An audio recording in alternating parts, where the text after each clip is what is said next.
Greetings, this is Jeff Vieira, author of Culture is Everything, and your host for this Dispatch from the Front. Today, we're going to talk about some casualties in the culture wars. So it's no surprise that with the pandemic, with lockdowns, that it's accelerated the demise of a number of companies. Let's talk about some of these today and take a look at it through the lens of culture, as we are wont to do, and see what it says. This story from CNN, big chains filed for bankruptcy every week in May. Here are 6 of them, by Jordan Valinsky from CNN Business. Temporary store closures, near zero travel demand, people shopping online even more as they're stuck home. It was the perfect storm for bankruptcy for some of the country's most recognizable consumer brands, and several have filed recently. Retailers had already been struggling, and now they're bearing the brunt of coronavirus's impact. But a large gym brand and a major rental car company have also filed for bankruptcy recently. A bankruptcy filing doesn't necessarily mean a company will go out of business. Many use bankruptcy to shed debt and other liabilities while closing unprofitable operations in hopes of emerging leaner and stronger. Lots of these companies have gone on to post record profits, including automaker General Motors and many of the nation's airlines. Still, many other brands that have filed for bankruptcy with the intention of staying in business didn't survive. Here are some U.S.-based companies that filed in May. Gold's Gym. Gold's Gym said in its May 5 filing that the virus had affected it deeply and in many ways, which includes temporary closures of many of its 700 global gyms. Filing for Chapter 11 bankruptcy protection will help it emerge stronger and ready to grow, the statement continued. The 55-year-old company intends to exit bankruptcy by August and said it is absolutely not going anywhere. Gold's did shutter 30 locations in April, but it doesn't intend to permanently close any more gyms. So let's take a break there and talk a little bit about Gold's. Obviously, when they close down the gym, it makes it difficult for the gym to maintain funding because even though people have memberships, if they have no access to what they belong to, then they don't tend to enjoy paying the membership. So they'll either cancel the membership or just stop paying it for that period. But that creates cash flow issues that Gold's no doubt experienced. There's also this to think about, is that there are a number of folks who rely upon that gym membership for their living. So you think about personal trainers, for example, tend to have, kind of a local gym and a gym membership, and to rely upon that. You think about folks like boxers, people who are, who make somewhat of a living from athletics, also tend to rely upon big gyms like Gold's in order to keep in shape and do what they need to do. Now, are there other alternatives? Sure, there are other alternatives. But one of the common themes we're going to see here is the secondary impacts of the company going under. So Gold Gym's probably not a big surprise. Hopefully, a little bit of a temporary retrenchment. The desire that people will have coming out of the pandemic when they've been cooped up in their house, getting fat to get back into the gym, should buoy them coming out. Hertz. Car rental giant Hertz filed for bankruptcy on May 22nd. The company also rents cars under the brands Dollar, Thrifty, and Firefly. The company has been in business since 1918 when it set up shop with a dozen Ford Model Ts. Hertz has survived the Great Depression, World War II's near-total halt of U.S. auto production, and numerous oil price shocks. By declaring bankruptcy, the rental car company says it intends to stay in business while restructuring its debts so it can emerge financially healthier.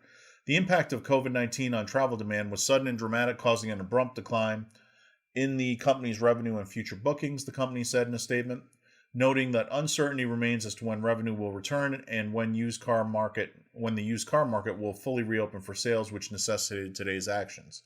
Hertz was criticized for paying out millions of dollars in bonuses to its executives just before its bankruptcy and a month before it started laying off thousands of employees. It paid a total of $16.2 million to 340 executives on May 19th as part of a plan to keep them in place while the company attempts to reorganize, according to a filing with the Securities and Exchange Commission.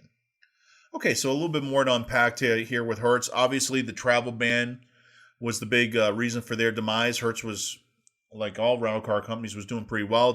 Travel demand was solid, and then the pandemic hit, the lockdowns hit, and that was the end of travel demand.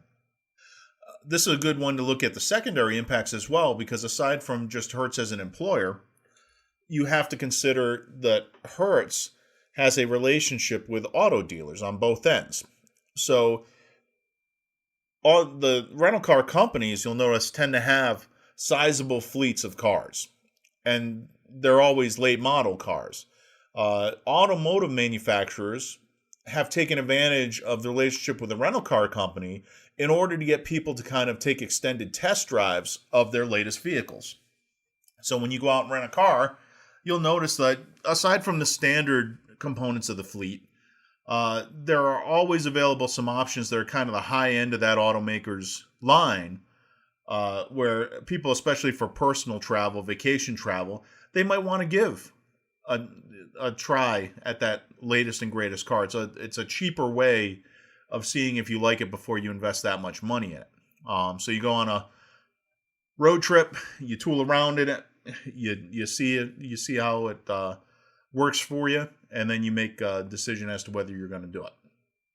Hertz also sells follow-on services. So there are companies, for example, that make GPS devices like Garmin. There are companies like SiriusXM who also leverage that channel in order to get their product in front of people.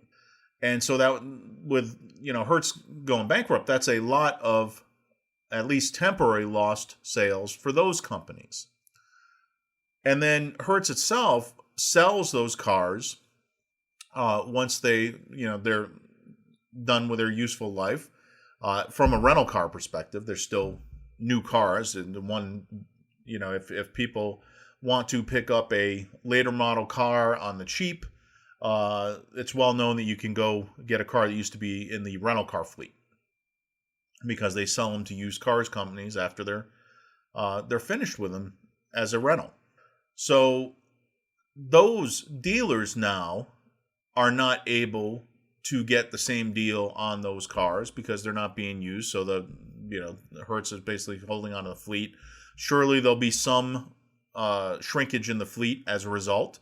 You also have to figure on airports. Most of the rental car business is at airports. They pay fees to the airport. So they'll have counters, they'll have parking spaces. You'll see how that all is impacted coming out of this. So a lot of little tendrils there for Hertz. With regard to their executive bonuses, if you are intending to stay in business after the bankruptcy, and Hertz clearly is, then you have a problem, because executives know that during a bankruptcy, there's going to be no bonuses. There's going to be perhaps pay cuts. Your scope is going to get smaller. So if you started out this year and you had X number of locations and you had so many cars, so many transactions to point to on your resume, you're going to have fewer of those. It's a necessary consequence of the bankruptcy. So those executives can, be strongly tempted to jump ship, either to another rental car company if they're healthy and they want to stay in the business and they're hiring, or they can just go elsewhere and manage another business in another industry where the pastures are a little bit greener and it's a little bit more secure. So it's not unusual in that time to try and offset some of that damage by giving retention bonuses. So my company, I was laid off in the second week of the pandemic. Months prior to the pandemic, just as we turn the corner on the year and we're planning for things, the last fiscal year of the company was not a great one. However, everybody worked hard. There was a team that was being built out. The company really felt strongly in giving people something, since they weren't going to be qualifying for their full bonus, at least give them something to let them know that the future was bright and they wanted them on board. So they issued a one-time retention bonus. Now, the pandemic obviously impacted those plans, but at the time, the feeling was, look, if everybody's going to be hearing, shortly after the holidays that that the company performance wasn't such that they're getting the bonus they were looking forward to, That's going to potentially worsen turnover. And that's going to make it harder to right the ship in the coming year. So it would be better to give them a little something now that says, hey, hang in there with us. This is turning around. Than it would be to just do nothing and have to deal with all that turnover. And so Hertz, as a company, is willing to take the heat from the criticism that they knew was coming for giving out these bonuses to executives in the midst of the pandemic. Now, what that says culturally about the company really depends on how wide that pool was for those bonuses. You know, it's one thing if everybody got kind of a taste, and it's another thing if they lined the pockets of the CEO and maybe the senior leadership team, and that was it. It depends on the amount of those bonuses relative to the salaries and relative to the performance of the company before the pandemic as to whether that justification is valid. But it does say that Hertz as a company is willing to take public criticism, a beating in the press, whatever, to retain continuity of its leadership. For what it's worth. JCPenney. Coronavirus could be the final blow for 118-year-old department store stalwart JCPenney. It was already struggling to overcome a decade of bad decisions, executive instability, and damaging market trends. JCPenney filed for bankruptcy on May 15th. The company has an agreement with most of its lenders that will allow it to attempt a turnaround plan to stay in business, but it will close 30% or around 200 of its 846 U.S. stores. The company did not say how many of its 85,000 employees would lose their jobs as a result of permanent store closing. Until this pandemic struck, we had made significant progress rebuilding our company, CEO Jill Soto said in a statement, adding that the company's efforts had already begun to pay off. But JCPenney's problems go back far before the pandemic, with the company having been battered by a decade of bad decisions. Its most recent profitable year was 2010, and its net losses have totaled $4.5 billion since then.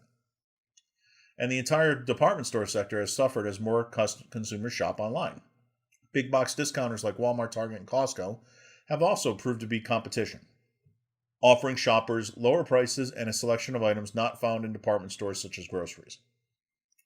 Okay, well, here's a case where you can say, JCPenney made bad business decisions or what have you. But basically at root is the fact that the market has changed substantially.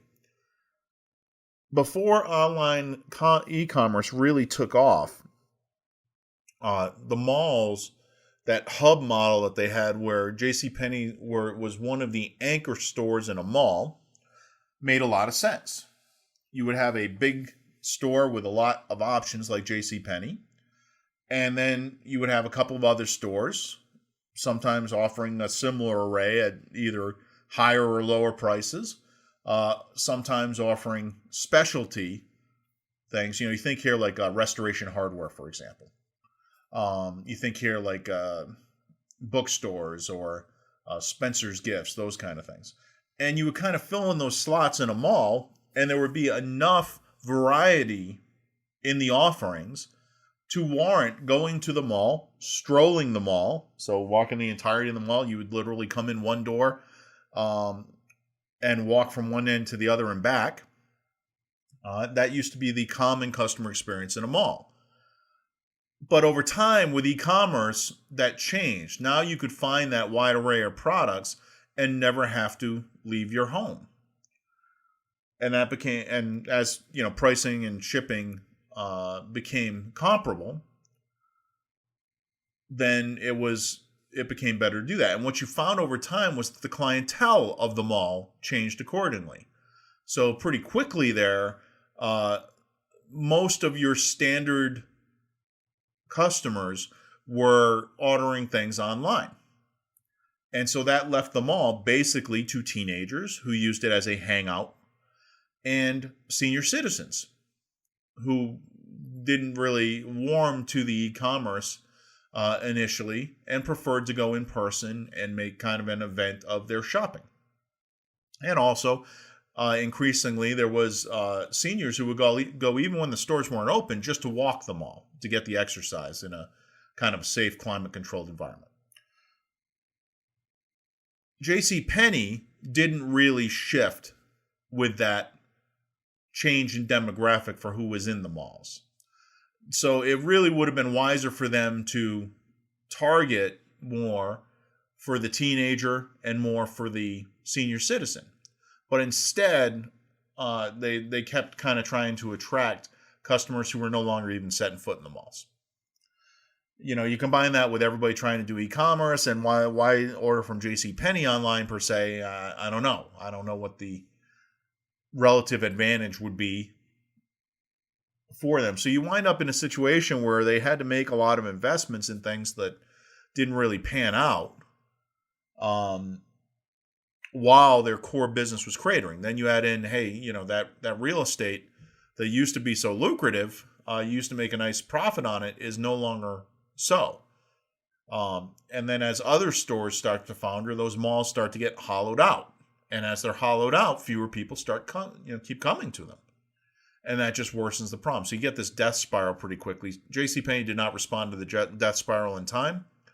And so as a result, they are likely going to be out of business permanently. I don't think they're going to come back. J. Crew Group. It's a distinction no one wants. J. Crew Group became the first national U.S. retailer to file for bankruptcy protection since the coronavirus pandemic forced a wave of store closures. It filed on May 4th. The company, which owns the preppy J. Crew and Madewell brands, expects to stay in business and emerge from bankruptcy as a profitable company. And Madewell, the fast-growing denim brand that had been slated for an IPO, will remain part of the business. J. Crew Group was saddled by a heavy debt load since its 2011 purchase from private equity firms TPG Capital and Leonard Green & Partners in a $3 billion deal. It had grown rapidly in the 9 years since the transaction was completed, nearly doubling the number of stores, but it has also accumulated far more debt. It had $50 million of long-term debt on its books in 2010 before the deal was announced, and as of February of this year, had ballooned to $1.7 billion. The company operates nearly 500 stores, including J. Crew's factory outlets. Look, the market is fundamentally the same for J. Crew as for J.C. Penney. The difference is that J. Crew skews younger, so those teenagers coming through buoy it a bit. But remember, they're coming into a mall, and that mall is being hollowed out. So now you're focused on people who are coming in basically for things like J. Crew provides specifically. Their factory outlets make a lot of sense for that reason. But they've got to figure out how to do something like what Jose Bank has done, which is get some smaller storefronts that don't have to be anchored in a mall.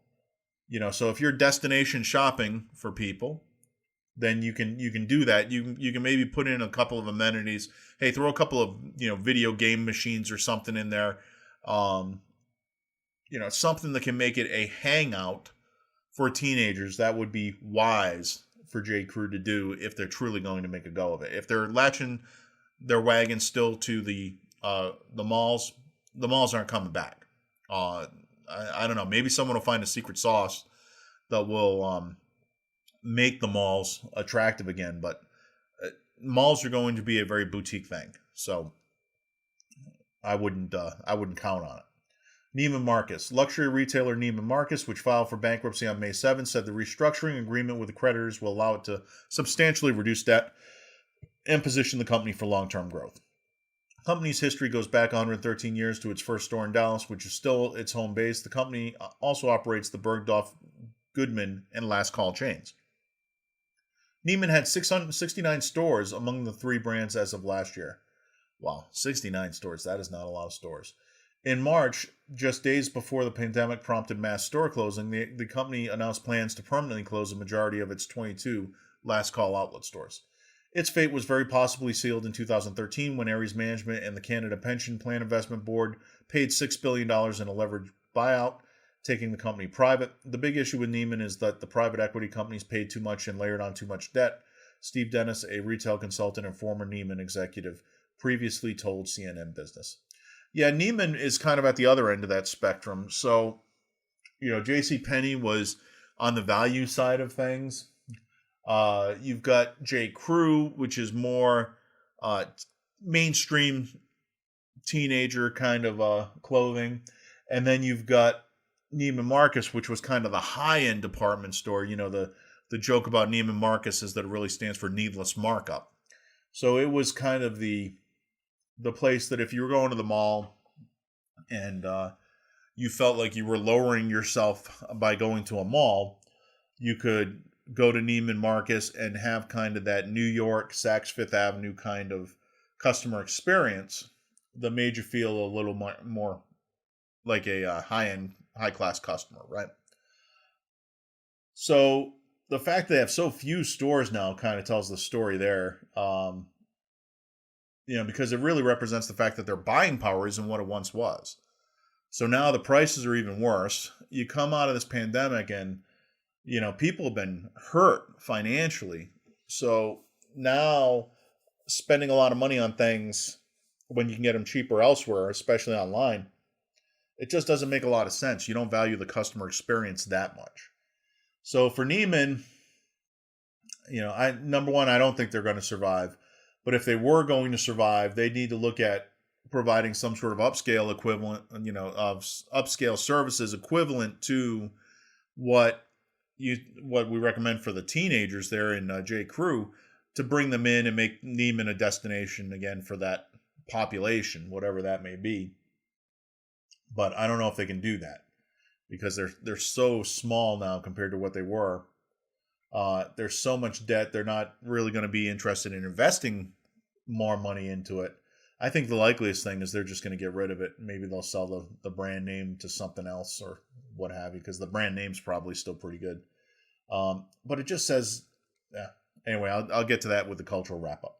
Tuesday Morning. Never heard of these guys. Discount home goods retailer Tuesday Morning blamed the virus for prolonged store closures that caused an insurmountable financial hurdle. CEO Steve Becker said the business was thriving before the pandemic, but the resulting temporary store closures and employee furloughs had severe consequences on our business. The complete halt of store operations for 2 months put the company in a financial position that can be effectively addressed only through a reorganization in Chapter 11, he said in a statement. The Dallas-based chain, which filed on May 27, said it will permanently close approximately 230 of its nearly 700 U.S. stores.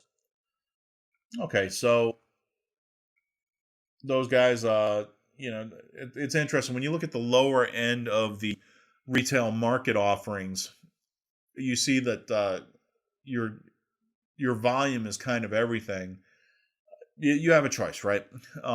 So you can offer quality goods at the low end by keeping your margins low, and that usually requires you to have some significant volumes in order to get those prices. That's the Walmart model, right? Everyday low prices. Walmart is absolutely brutal with vendors on their pricing to fulfill that vision.